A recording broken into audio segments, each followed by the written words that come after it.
नमस्कार सभी को। एक बार फिर से आपका स्वागत है अपने YouTube चैनल में।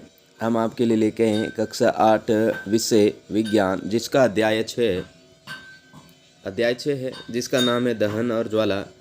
इन सभी अध्याय के प्रश्नों के उत्तर इस वीडियो के माध्यम से हम आपको प्रोवाइड करवाने जा रहे हैं, तो ध्यान से देखिएगा। सभी प्रश्नों के उत्तर इस वीडियो के माध्यम से देखिएगा। यहाँ पर देख सकते हैं किस प्रकार से सारे प्रश्न दे रखे हैं, देखिएगा। यहाँ पर देखिएगा, ये जो पहला प्रश्न है, दहन की परिस्थितियों की सूची बनाइए। यहाँ पर दे रखा है दहन की परिस्थितियों की सूची बनाइए, तो आइए इसके आंसर करते हैं। फिर यहाँ पर रिक्त स्थान है, रिक्त स्थान क्या क्या आएगा इसमें सारी जानकारी, तो देखिएगा। तो यहाँ पर जो पहला प्रश्न है, दहन की परिस्थितियों की सूची बनाइए, तो दहन के लिए ईंधन वायु उष्मा आवश्यक है, जिसमें ऑक्सीजन की सही मात्रा में आपूर्ति आवश्यक है। फिर नेक्स्ट है, जो दूसरा प्रश्न है वो रिक्त स्थान है आपके, देखिएगा। रिक्त स्थान में आपको क्या भरना है? रिक्त स्थानों की पूर्ति कीजिएगा। लकड़ी और कोयला बनाने से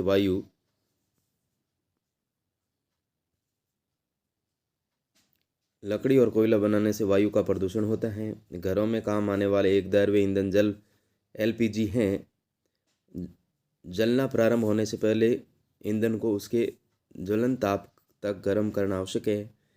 फिर तेल द्वारा उत्पन्न आग को पानी द्वारा नियंत्रित नहीं किया जा सकता, ये रिक्त स्थान में भरेंगे। फिर नेक्स्ट है आपके तीसरा प्रश्न, समझाइए कि मोटर वाहनों में सीएनजी के उपयोग से हमारे शहरों का प्रदूषण किस प्रकार कम हुआ है। चौथा प्रश्न है, ईंधन के रूप में एलपीजी और लकड़ी की तुलना कीजिए, कारण बताइए, पांचवा। तो आइए तीसरे का प्रश्न का आंसर करते हैं। प्रश्न तीसरा है, मोटर वाहनों में ईंधन डीजल और पेट्रोल स्थान तथा अब सीएनजी ले रही है, क्योंकि सीएनजी सल्फर और नाइट्रोजन के ऑक्साइड उत्पादन अल्प मात्रा में करती है। पेट्रोल जलने के दौरान बिना जले कार्बन कण छोड़ते हैं और दमा जैसे श्वास रोग उत्पन्न करते हैं, जबकि सीएनजी इस प्रकार के कोई कण नहीं छोड़ती है और सीएनजी अधिक स्वच्छ ईंधन है। फिर नेक्स्ट है चौथा प्रश्न, ईंधन के रूप से एलपीजी और लकड़ी की तुलना कीजिए। तो यहाँ पर उत्तर लिखेंगे एलपीजी, इसका ऊष्मीय मान बहुत ऊंचा होता है। दो में लिखेंगे एलपीजी का जलना कम होता है, इसलिए इसे जलाने के लिए अधिक ऊर्जा व्यय नहीं करनी पड़ती। तीसरे में लिखेंगे बिना धुआं, यहाँ पर धुआं की ये जलती हैं, यहाँ पर धुआं लिखेंगे, बिना धुआं की ये जलती हैं, जिससे प्रदूषण नहीं होता है। चौथे में लिखेंगे इसके जलने पर कोई विषैली गैस उत्पन्न नहीं होती। पांचवें में लिखेंगे इसको आसानी से भंडारित किया जा सकता है। छठे में लिखेंगे इसको जलाने पर अवशेष नहीं बचता है। फिर लकड़ी में लिखेंगे उसमें मान एलपीजी की तुलना में कम होता है। लकड़ी का गलनांक बहुत अधिक होता है, इसलिए इसे जलाने के लिए पहले अधिक ऊर्जा वहन करनी पड़ती है। तीसरा, ये दोनों के साथ जलती हैं, जिससे वायु प्रदूषण होता है। चौथे लिखेंगे लकड़ी के जलने पर CO2 तथा कम वायु उत्पन्न होती है। ठोस और भारी होने के कारण इसे भंडारित नहीं किया जा सकता। इसको जलाने पर राख, यहाँ पर आप क्या लिखेंगे, राख लिखेंगे, राख जैसे अवशेष बचते हैं। फिर पांचवा प्रश्न, कारण बताइए। विद्युत उपकरण से आग पर नियंत्रण पाने हेतु जल का उपयोग नहीं किया जाता। एलपीजी लकड़ी से अच्छा घरेलू ईंधन है। कागज स्वयं सरलता से आग पकड़ लेता है, जबकि एल्यूमिनियम पाइप के चारों तरफ लपेटा टुकड़ा आग नहीं पकड़ता। इनके सभी के कारण बताने, तो आइए क में लिखेंगे विद्युत उपकरणों से संबंध, आग पर नियंत्रण पाने के लिए पानी का इस्तेमाल नहीं किया जा सकता है, क्योंकि पानी विद्युत का बहुत अच्छा सुचालक है, और जब पानी की किसी नग्न लाइव तार पर गिरा जाएगा तो पानी फेंकने वाले व्यक्ति को बहुत तेज विद्युत का झटका लग सकता है, जिससे उसकी मृत्यु भी हो सकती है। फिर लिखेंगे ख में लिखेंगे एलपीजी लकड़ी से अच्छा इंजन है, क्या है, ईंधन है। यहाँ पर ईंधन लिखेंगे, ईंधन है, क्योंकि एलपीजी का गलनांक लकड़ी की तुलना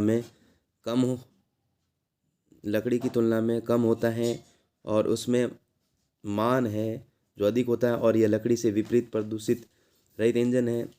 ग में लिखेंगे, हम जानते हैं कि एल्यूमिनियम एक धातु है और उसका मान एक अच्छा सुचालक है, यहाँ पर मान लिखेंगे।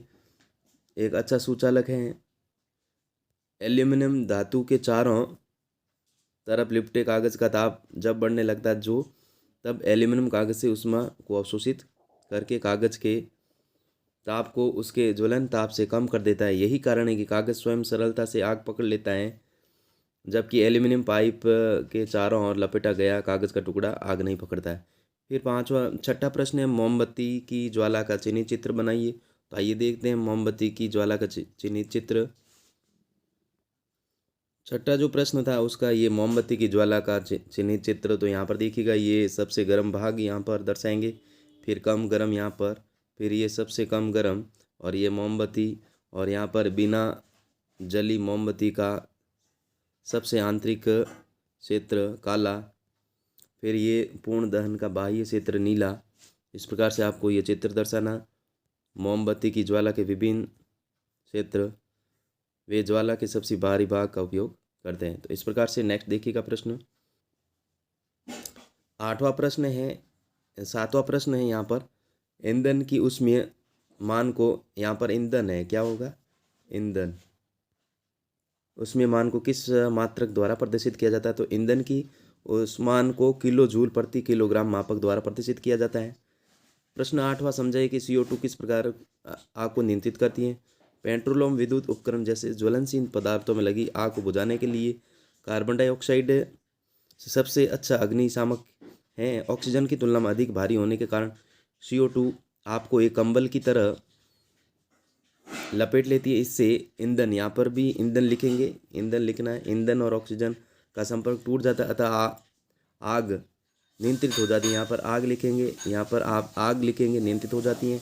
अन्य लाभ यह है कि सामने तो यह विद्युत उपकरणों को हानि नहीं पहुँचाती। सिलेंडर से छोड़े जाने पर CO2 बहुत ही तेज़ी से फैलती है और ठंडी हो जाती है, अतः न केवल आपको चारों तरफ से घेर लेती है बल्कि ईंधन के ताप को भी हानि नहीं पहुंचाती थी। फिर नेक्स्ट है 9वां प्रश्न है, हरी पत्तियों के ढेर को जलाना कठिन होता परंतु सूखी पत्तियों में आग आसानी से लग जाती, समझाइए। तो यहाँ पर लिखेंगे, हरी पत्तियों के ढेर को जलाना कठिन होता है परंतु सूखी पत्तियों में आग आसानी से लग जाती है।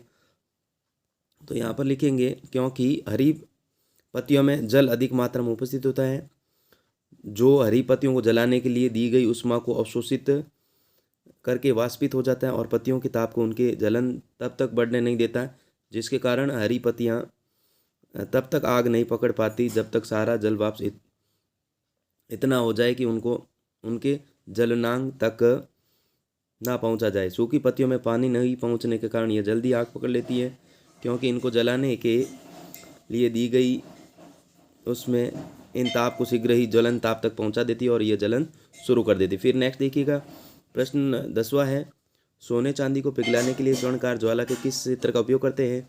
सोने चांदी को पिघलाने के लिए सोनार ज्वाला की नीली लो वाले अदीप्त क्षेत्र अर्थात ज्वाला के सबसे भारी भाग का इस्तेमाल करते हैं, क्योंकि ज्वाला का क्षेत्र सबसे गर्म क्षेत्र होता है और सोना चांदी जैसी धातुओं का गलनांक बहुत अधिक होता है, इसलिए इसे पिघलाने के लिए अधिक ऊष्मा की आवश्यकता होती है। फिर नेक्स्ट देखिएगा, यहाँ पर आपको क्या करना है, जो प्रश्न 11वां है उसमें करेंगे।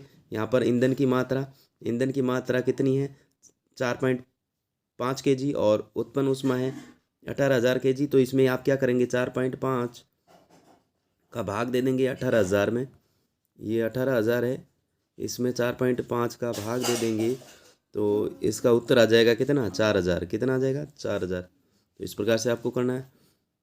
फिर नेक्स्ट देखिएगा, ये 4,000 आंसर हो गया। फिर 12वां प्रश्न है, 12वां प्रश्न का उत्तर लिखेंगे, नहीं, जंग लगने के पराक्रम को हम दहन नहीं कर सकते, क्योंकि दहन पराक्रम जंग लगना एक धीमी प्रक्रिया, इसलिए हम इसे दहन प्रक्रिया नहीं कर सकते। सूती दहन ऊष्मा के साथ साथ ज्वाला भी उत्पन्न करता है, जबकि जंग में केवल ऊष्मा उत्पन्न होती है।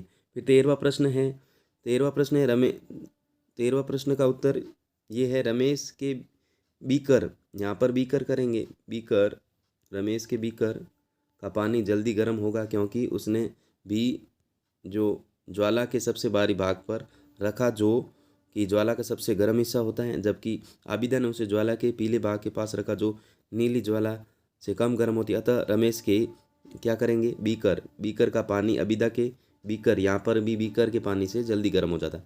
इस प्रकार से इस वीडियो के माध्यम से हमने आपको सभी प्रश्नों के आंसर करवा दिए। अगर वीडियो अच्छा लगे तो वीडियो को लाइक कीजिएगा और चैनल को सब्सक्राइब कीजिएगा। Thanks for watching. वीडियो देखने के लिए बहुत बहुत धन्यवाद।